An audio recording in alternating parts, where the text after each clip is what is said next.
பொதுவாக ஒரு ஊரில் ஒரு ஃபங்க்ஷன்னாலே ரொம்ப சந்தோஷமாக தான் இருக்கும்.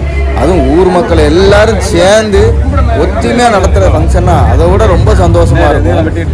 பொதுவாக கோயில் திருவிழாக்கள்லாம் எல்லாரும் சேர்ந்து நடத்துறீங்க பார்த்துருப்பீங்க. ஆனால் என்னோட சொந்த ஊரில் எந்த ஃபங்க்ஷனாக இருந்தாலும், யார் வீட்டில் எந்த ஃபங்க்ஷனாக இருந்தாலும் மக்கள் எல்லாம் ஒன்று சேர்ந்து தான் எல்லா வேலையும் பார்ப்பாங்க. காய்கறி வெட்டுறதுல இருந்து கல்யாணத்துக்கு வர்றவங்களுக்கு பருமாறுறதுல இருந்து எல்லாமே ஊர்க்காரங்க தான் செஞ்சு வைப்பாங்க. இப்படி எல்லாரும் சேர்ந்து ஒத்துமையாக கொண்டாடுற அந்த கல்யாண திருவிழாவை தான் நம்ம ஃபுல்லாக பார்க்க போகிறோம். என் ஊர் எங்கே இருக்குன்னு நினைக்கிங்க? கன்னியாகுமரி மாவட்டத்தில் மார்த்தாண்டம் பக்கத்தில் தொலையாவட்டம்னு ஒரு ஊர். ஒரு சின்ன கிராமம் தான். அந்த கிராமத்தில் உள்ள எல்லாருமே சேர்ந்து ஒத்துமையாக ஃபங்க்ஷன் நடத்தி முடிப்பாங்க.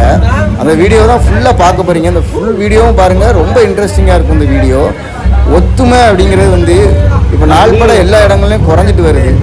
ஆனால் இருந்தாலும் அந்த காலத்தில் எங்கள் தாத்தா பாட்டி காலங்களில் எப்படி ஒத்துமையாக செயல்பட்டாங்களோ அதே மாதிரி தான் எங்கள் ஊரில் இன்னும் செயல்பட்டுட்டு இருக்காங்க. சாப்பாடு வந்து ஒரு ஃபங்க்ஷனுக்கும் செய்கிறதுக்கு மொத்தமே 1000 சாப்பாடாக இருந்தாலும் சரி, 2000 சாப்பாடாக இருந்தாலும் சரி, சமையல்காரங்க ஒரு 2 பேர் இல்லைன்னா 3 பேர் தான் வருவாங்க. நமக்கே அது ஆச்சரியமாக இருக்கும். என்னடா 2 பேர் 3 பேரை வச்சு எப்படி இவ்வளவு சமையல் பண்ண போகிறாங்கன்னு நினைப்போம். ஆனால் ஊரில் உள்ளவங்க எல்லாரும் சேர்ந்து காய்கறி வெட்டுறதுலேருந்து, இலை வெட்டுறதுலேருந்து, அந்த சமையலுக்கு என்னென்ன ஹெல்ப் பண்ணணுமோ அது எல்லாத்தையுமே ஊர் மக்களே சேர்ந்து ஜாலியாக பேசி செஞ்சு கொடுப்பாங்க.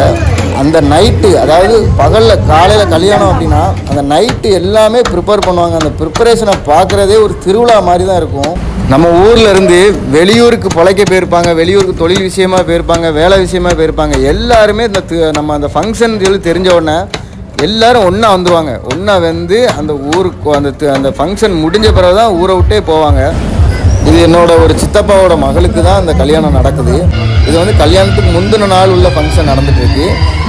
கல்யாணத்துக்கு முந்தின நாள் வந்து எங்கள் ஊரில் வந்து மாப்பிள்ளை வீட்டிலேருந்து பட்டு கொடுப்பாங்க. அந்த பட்டு கொடுக்குறது ஒரு ஃபங்க்ஷனாக எடுப்பாங்க. அந்த காலத்து முறைப்படி பந்தல் எல்லாம் போட்டு கோயில், அந்த ஊரில் உள்ள பொதுவான இடத்துல பந்தல் போட்டு இந்த ஃபங்க்ஷன் நடக்குது. சிலவங்க வந்து அவங்கவுங்க வீட்டு பக்கத்தில் நிறைய இடம் இருக்குன்னா அவங்க அங்கேயே வந்து பந்தல் போட்டுக்கிடுவாங்க.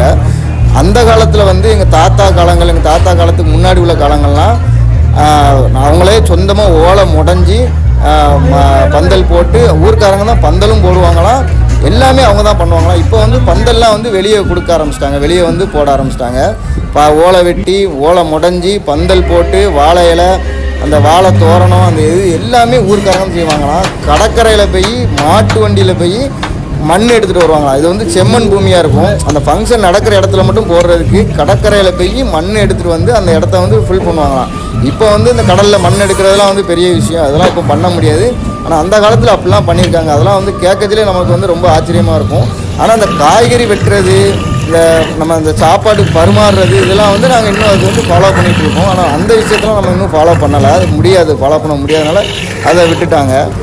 எப்போவுமே தேங்காய் திருவுறதுக்கு மட்டுமே அந்த ஊரில் உள்ள அந்த யங்ஸ்டர்ஸ் வந்து அதுக்கு வந்து அதை மட்டும் பொறுப்பாக எடுத்துக்கிடுவாங்க. ஏன்னா தேங்காய் திருவுறது வந்து கொஞ்சம் கஷ்டமான வேலை. முதல்ல வந்து தேங்காய் திருவுறதுக்கு திருவிழா வச்சு திருவாங்க. இப்போ மிஷின் வந்துட்டு அதனால் கொஞ்சம் ஈஸியாகிட்டு சமையல் பண்ணுறதுக்கு வந்து நாங்கள் அந்த அடுப்பு வந்து எப்போவுமே வந்து இந்த விறகு அடுப்பு தான் யூஸ் பண்ணுவோம். அதில் அந்த உருளி இருக்குது பாருங்கள், இந்த இடத்துல தான் உருளி.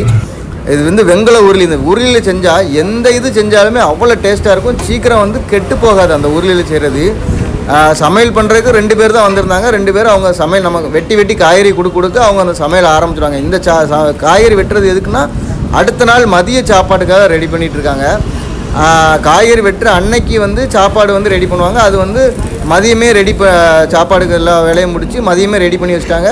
அது வந்து அந்த காய்கறி வெட்டிகிட்டே இருக்கிறதுலே வந்து மக்கள் எல்லாம் வெட்டிகிட்டு இருப்பாங்க. அது ஒரு சைடு வந்து சாப்பாடு நடந்துகிட்டே இருக்கும்.